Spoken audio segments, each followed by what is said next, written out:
Welcome to our Angus University video series. I will be showing you how to fill out your herd inventory and application for registration worksheet. First, let's go through how to fill out your herd inventory and application for registration if you are filling it out on paper by hand. At the top of the page is an option to indicate whether you would like to participate in the Canadian Angus Performance Program. By checking yes, you will be able to participate. Or you can be removed from the program by checking no. If nothing is chosen, we will default to whatever is current on your member profile. On a pre-printed form, your name and address will appear here. Please check this information carefully for errors and make any necessary corrections. If you are using a blank form, please fill in this section with your information. A pre-printed form will tell you the date in which the form is current and will indicate which season and year this worksheet covers. For example, spring 2016. A pre-printed form should have all of the cow information on it.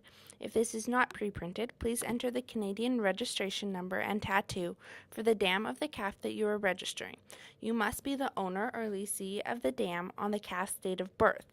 This is the genetic dam, so if the calf has been fostered, you may include the foster dam's information on the backside of the form. The dam's tag number appears here for your convenience on pre-printed forms. Any changes can be made here by crossing out the old tag number and entering the new number. If the dam has a calf, leave this blank. If the dam is to be removed from your inventory, enter one of the codes listed in the top box. This will deactivate her, and she will be removed from your inventory. If the dam is still in your herd but failed to produce a calf for this year, please indicate why by using one of the codes listed in the bottom box. Please note these codes only apply to herds that are members of the Canadian Angus Performance Program.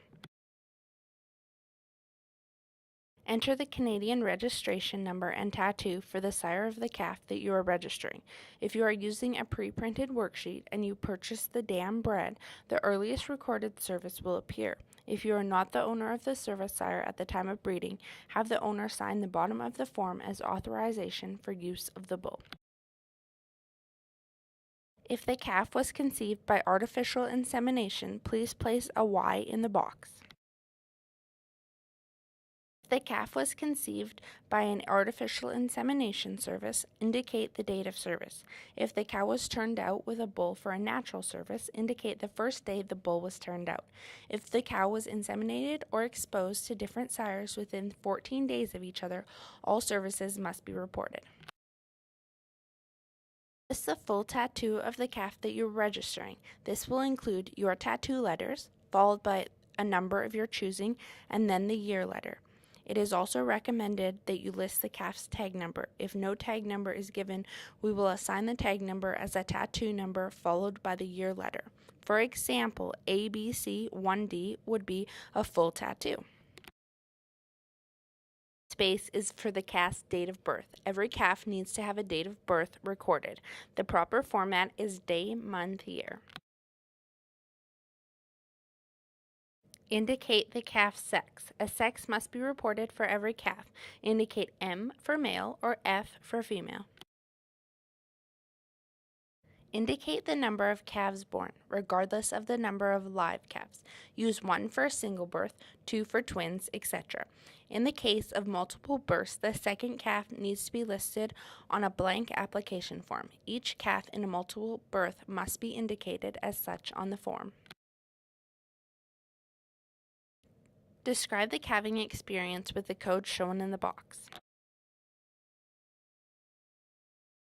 List the calf's birth weight in pounds taken within 24 hours of birth. The weight must be measured by a scale. Please use a scale that is more accurate than just rounding to the nearest 5 pounds. This weight will be printed on the calf's registration certificate. All calves that were given the same opportunity to develop and gain birth weight should be placed in the same management group. Any calf whose birth weight would have been impacted because its dam was treated differently during the gestation period should be placed in a separate management group. The birth weight management groups can be labeled from 1 to 99 and are mandatory for performance herds. A color must be reported for all calves. Indicate R for red-hided animals and B for black. Any white markings on the animal, example birthmarks, must be noted on an attached note. Please refer to Section Z, Article 2, Rules of Eligibility of the Constitution for rules governing the registration of animals with white markings if you have any questions. Please leave the nurse code blank unless the calf has been fostered. A calf disposal code is used to explain the calf's removal from the herd. This only applies to performance herds as part of the whole herd reporting. These calves will be recorded but not registered. All other calf information must be reported for disposed calves along with the code. Acceptable codes are listed. This box must be filled in. Indicate Y for yes if you want to register this calf. The registration fee will be charged at this time and the calf will have a registration certificate. Indicate N for no if you are a performance recording herd and you only wish to record this calf and account for your performance data. If N is chosen, there will be no charge for the recording and the calf is assigned a commercial number. You will see these listed as CM. For animals for which you have selected yes in box 17, you have the option of printing a registration certificate right away or storing the registration electronically. If you put N for no, then the registration certificate will print right away. If you put Y for yes, then the certificate will remain electronically stored. You may request to have the electronically stored registration printed at any time. A name must be provided for all calves that you have asked us to register. There is a maximum of 30 characters, including spaces, allowed. Any calf that was indicated as red in the box 14 will have the word red added in front of the name. There are further regulations for naming your Angus calves. Please refer to the Guidelines for Naming Angus Cattle section of your breeder handbook for additional information. I just want to remind you of a few important things. Please use disposal codes to keep your herd inventory as organized and up to date as possible.